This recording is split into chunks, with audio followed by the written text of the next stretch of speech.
اس وقت لاہور میں پنجاب اسمبلی کے باہر مسلم لیگ نون کی رہنما عظمہ بخاری میڈیا سے گفتگو کر رہی ہیں۔ پاکستان کو ایٹمی صلاحیت بنانے میں اپنا کردار ادا کیا، ان سب کو خراج تحسین پیش کرنا چاہیے، اور وہی قومیں زندہ رہتی ہیں جو اپنے ہیروز کو یاد رکھتی ہیں، وہی قومیں ترقی کرتی ہیں جو اپنے ہیروز کو خراج تحسین پیش کرتی ہیں۔ اور بڑا آسان تھا میاں محمد نواز شریف صاحب کے لیے کہ وہ بھی ایک فون کال پہ ڈھیر ہو جاتے، جیسے بڑے بڑے سورما جو ہیں وہ ڈھیر ہو جایا کرتے تھے، اور وہ جو ہے وہ ان کو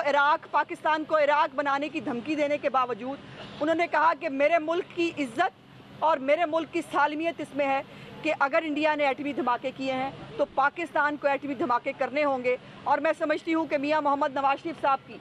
وہ قوم سے خطاب جو انہوں نے ایٹمی دھماکے کرنے کے بعد کیا،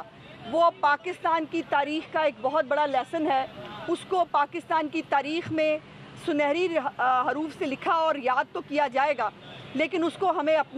بار بار اپنی قوم کو دکھانا بھی چاہیے اور اپنے بچوں کو ضرور بتانا اور پڑھانا چاہیے کہ پاکستان پہ قیام پاکستان کے بعد اور 1971 کی وار کے بعد جو سب سے مشکل وقت تھا وہ یہ وقت تھا جب پاکستان نے ایٹمی دھماکے کیے، اور میاں محمد نواز شریف صاحب جو ہے ان کے بغض میں ان کا نام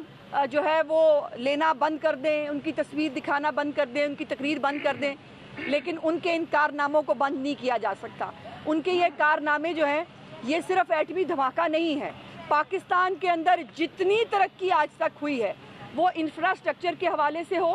وہ فلاحی منصوبے ہوں، تمام تر ترقی میاں محمد نواز شریف صاحب کے اور مسلم لیگ نون کے ادوار میں ہوئی ہے۔ میں یہ نہیں کہہ رہی کہ باقی ادوار نے کام نہیں کیا، یقیناً اپنے ادوار میں ہر ایک نے اچھا کام کرنے کی کوشش کی ہوگی، لیکن پاکستان مسلم لیگ نون جب آئی ہے اس نے اس ملک میں ڈیلیور کیا ہے، مہنگائی کو قابو کیا، روزگار دیا، انفراسٹرکچر بنایا، اسکول کالجز بنائے، یونیورسٹیز بنائیں، ہسپتال بنائے، روڈز بنائی، بجلی کے منصوبے بنائے۔ آج وہ بجلی کے منصوبے جن کے اوپر آج ہمارے صوبائی اور وفاقی وزراء اپنے گھروں اور دفتروں میں اے سی میں بیٹھتے ہیں، وہ وقت جو ہے وہ یاد رکھنا چاہیے کہ جب اس ملک میں 20 گھنٹے کی لوڈ شیڈنگ ہوتی تھی اور جو دفاتر کے اندر بھی کام نہیں ہو پاتا تھا، اس وقت پاکستان مسلم لیگ نون نے 2013 میں آ کر جو بجلی کے منصوبے شروع کیے وہ آج پاکستان کی ترقی کو آگے لے جانے کے لیے کافی ہیں۔ اور آج جو پاکستان کی معیشت کے غلط اعداد و شمار دے کر جو یہ پہلے بھی حکومت کر چکی ہے، یہ نہیں ہے کہ پہلی دفعہ کر رہے ہیں، انہوں نے پچھلے بجٹ کے اندر بھی غلط اعداد و شمار دیے جس کو بعد میں ایکسیپٹ کرنا پڑا کہ ہم نے جھوٹ بولا تھا۔ یہ اتنے بڑے جھوٹے ہیں کہ ہاؤس میں بھی جھوٹ بول لیتے ہیں، یہ اتنے بڑے جھوٹے ہیں کہ ان کو جھوٹ بولتے ہوئے ذرا سی بھی شرم اور حیا نہیں آتی۔ آج اس کے ساتھ ساتھ ایک دوسری بات جو میں ضرور اس حوالے سے پہلے کرنا چاہتی ہوں وہ یہ ہے کہ میاں نوید صاحب ہمارے پاک پتن سے ایم پی ہیں، ان کا ایک جھگڑا ہوا اے سی کے ساتھ، اور اس اے سی کے ساتھ جھگڑے کے اوپر ایک غلط کنکاکٹڈ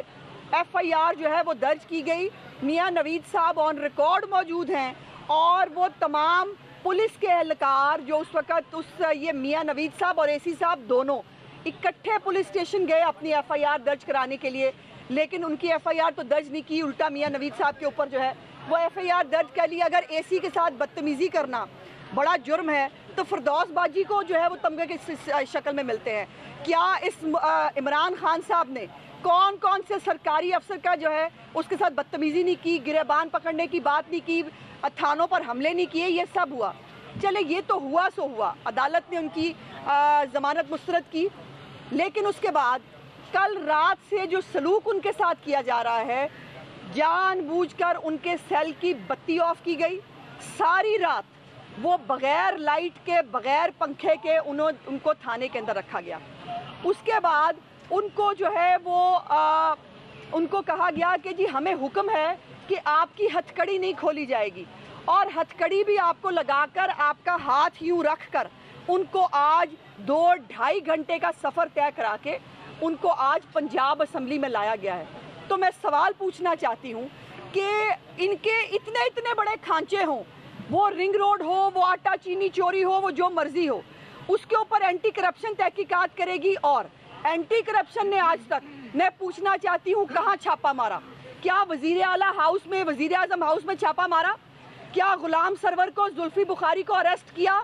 کیا وہاں سے ان کے دفاتر سے جو ہاؤسنگ سوسائٹیز ہیں وہاں پر کس کس نے کتنے کتنے ارب کی زمین بیچی، اس کا کوئی ریکارڈ قبضے میں لیا؟ جس کا جواب ہے نہیں۔ لیکن یہاں پر اور ہمارے جو جتنے MPAs MNAs ہیں، اینٹی کرپشن نے ان کو بغیر، اور مزے کی بات یہ ہے اینٹی کرپشن نے جتنے MNAs MPAs کے اوپر کارروائی کی، ان کے اوپر کسی ایف آئی آر میں نام بھی معلوم نہیں ہے کہ کون لوگ ہیں جنہوں نے یہ کمپلینٹ دی ہے، اور کئی تو کمپلینٹ کے بغیر اٹھا لیے گئے۔ اب سوال یہ پیدا ہوتا ہے کہ جو بار بار اس ملک میں ایک قانون کے نیچے لانے کی بات کرتے ہیں، یہ کون سا قانون ہے کہ رنگ روڈ کے اندر بار بار، میں نے جیسے اس دن بھی کہا تھا کہ نئی نئی شاخیں نکل کے آتی ہیں، اور اب تو ہمارے وزیر داخلہ صاحب، میں بھی سوچ رہی تھی پنڈی کا معاملہ ہو، اربوں روپے کی دیہڑی ہو، تو شیخ رشید صاحب کیسے پیچھے رہ جائیں گے؟ تو وہ بھی اب بات سامنے آئی کہ شیخ رشید صاحب نے بھی اس گنگا میں ہاتھ دھوئے ہیں، اور ان سب لوگوں کو اریسٹ کیے بغیر،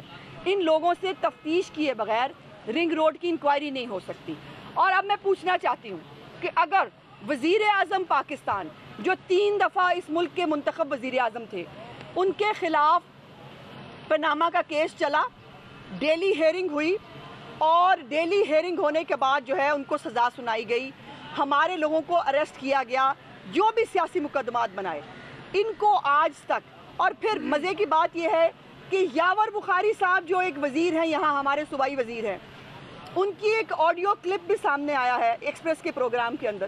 جس کے اندر وہ ایکسیپٹ کر رہے ہیں کہ ان کے بھائی کام کرتے ہیں زمینوں کا،